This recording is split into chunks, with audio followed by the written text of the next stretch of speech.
Are you struggling to design PCR primers for Golden Gate assembly? Or do you want to save time when designing your next assembly? Newer versions of CLCmain Workbench have the homology-based cloning tool that can also help with primer design for Golden Gate assembly. Here, I want to create primers with suitable overhangs to be assembled into the plasmid above. The promoter on the left should come before the gene that is currently in a plasmid, then another gene and the terminator on the right. I want the custom sequence TAAN between the genes. The plasmid here has HIND3 and NOT1 as cloning site with distinct overhang sequences of 4 BP each. This is where the genes will be assembled into.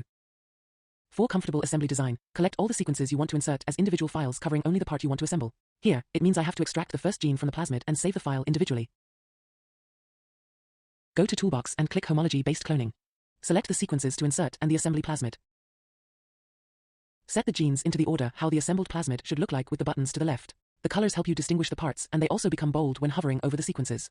Now, the plasmid is the first in the list, followed by promoter, then the first gene, then the second gene and the terminator. If the cloning site in the backbone is annotated, it can be put here. Now set the overhang length to be, at least, 1. That is important and required for the tool to continue. Some popular restriction enzymes like BSMB1 have this gap of 1 BP anyways. Remember to click the button Set Overhang Length for the change to take effect. Now set your desired annealing temperature and click the respective button. The tool will automatically adjust the primers. Be aware that the specific annealing temperature may be different in another calculator or PCR setup. Now for the homology parts that will later define the assembly. The promoter is my first insert and has to fit to the cloning site in the plasmid. The plasmid maps shows that the sticky end I need is AGCT in that order. If I type these into the overhang option of the forward primer, CLC automatically inserts the homologous partner into this other primer up here.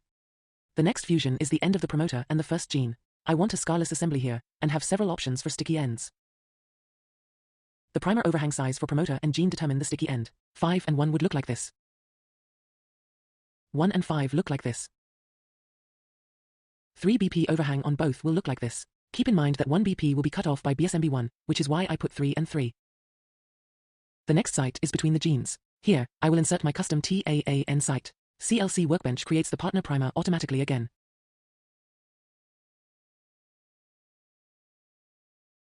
The last sticky end closes the circle and is dictated from the cloning site of the target vector.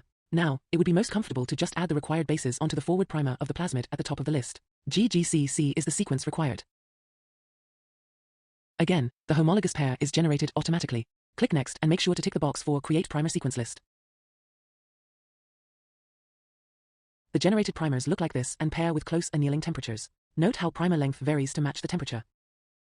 Now for Golden Gate cloning of the fragments, the primers need restriction recognition sites. You can either add them manually like shown here, or you can use a list comprehension method of your choice. Here, I will run a simple Microsoft Excel operation and re-import into CLCmain. And here it is. The primers amplify fragments for subsequent Golden Gate assembly and CLC took care of the sticky ends for us.